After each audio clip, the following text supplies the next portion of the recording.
The final puzzle is a challenge in Resident Evil Requiem that had the entire Resident Evil community in a chokehold for at least 3 days. Let's be honest, that is a huge amount of time when we are in the era of social media, subreddits and YouTube.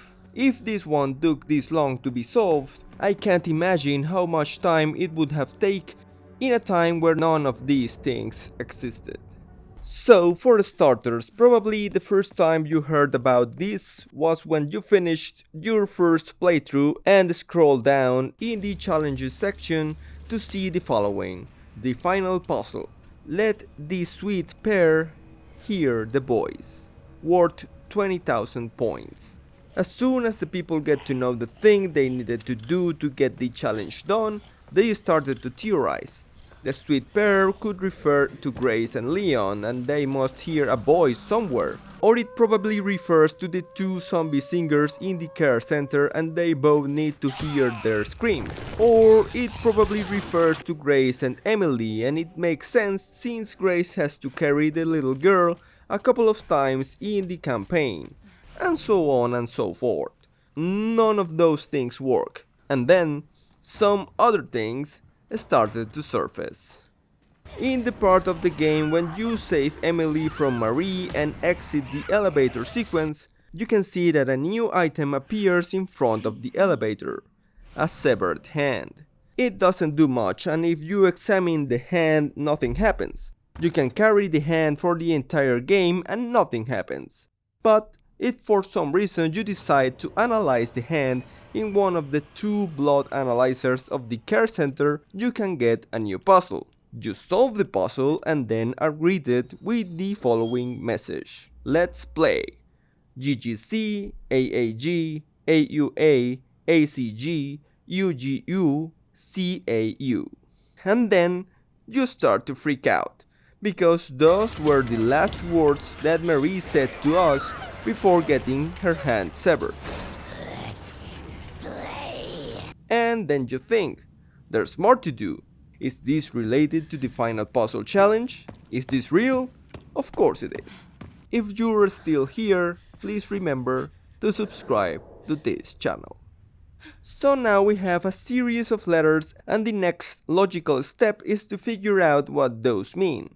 Fortunately, the first clue is right next to us. If you analyze the hand in the first blood analyzer you encounter, you can read the following: G equals 150 million. So, where are the other letters? You can find the next ones in the house outside the care center where you need to go to find the helicopter key. Inside, you can find a hourglass that you can put in the inventory for examination. If you rotate the hourglass to a certain angle, you can read U equals 380,000. If you continue exploring this section of the game, you'll find Grace Ashcroft Blood Analysis Report, in which you can find that C equals 4.2 LY. So now we need to find what A means. But before reaching that point, the community already knew what those numbers meant. 150 million is the distance from Earth to the Sun. 380,000 is the distance from Earth to the Moon. And 4.2 LY translates to 4.2 light years. That is the distance from Earth to the closest star. So we have that G equals Sun, U equals Moon, and C equals star. And guess what? Those are the symbols of the items you need to collect in order to escape the care center. And also each one of the safes that holds those items is engraved with the symbols of a sun, a moon, and a star.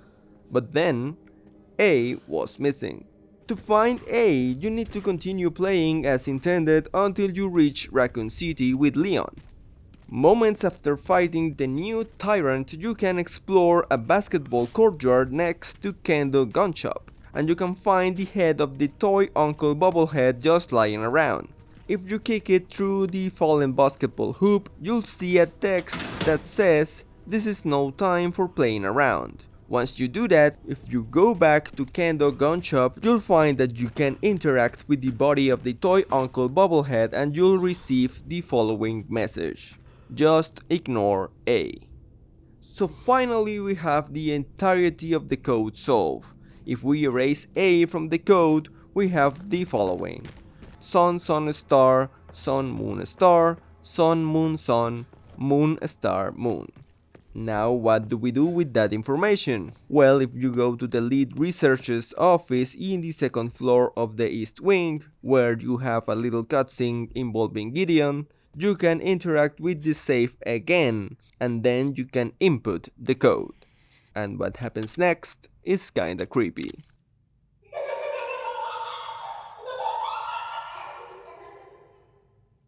Yep, you put the code, and after all that effort you are greeted with a diabolical girl laughter. But then, nothing happens. And this is the point in which the discussion started for real. People were trying to lead the zombie singers to this location in order to make them hear the voice. They were trying to make both Grace and Emily to hear it, and they were theorizing that Leon must hear the laughter too. But none of those things work. People were saying that flushing the toilets in a certain order was the answer, that some groans you can hear at the stairs had something to do with it, that the dolls that you can find in various sections of the game were important, that this graffiti a cafe oasis in Raccoon City was some kind of clue, but nothing actually worked. And then, a channel named Gengar Collects posted a video showing proof that he had completed the challenge, but also stating that he didn't even knew how. He says in his video that he found Marie's doll near the stairs while escaping the underground laboratory just after the tank explodes and floods the area with blood. That he grabbed the doll, it remained in his inventory even in a new game, and that he was able to input the code with that doll and carrying Emily, and the challenge was completed. The thing is, he didn't offer much more information than that, and the people started insulting him for saying lies and stuff. No matter what the people did, the doll was nowhere to be found. But some people believed Gengar's story and started thinking in ways to make the doll appear in that location. A day after that, Cairo posted a video in his channel saying that he and Rancy Kansi had already solved the mystery thanks to data mining. They said that you need to reach the processing room in the basement and wait 15 minutes. After the 15 minutes, you need to drain the pool and activate the grinder sequence. But you must leave the killing to the grinder. You aren't allowed to kill any zombies during the sequence.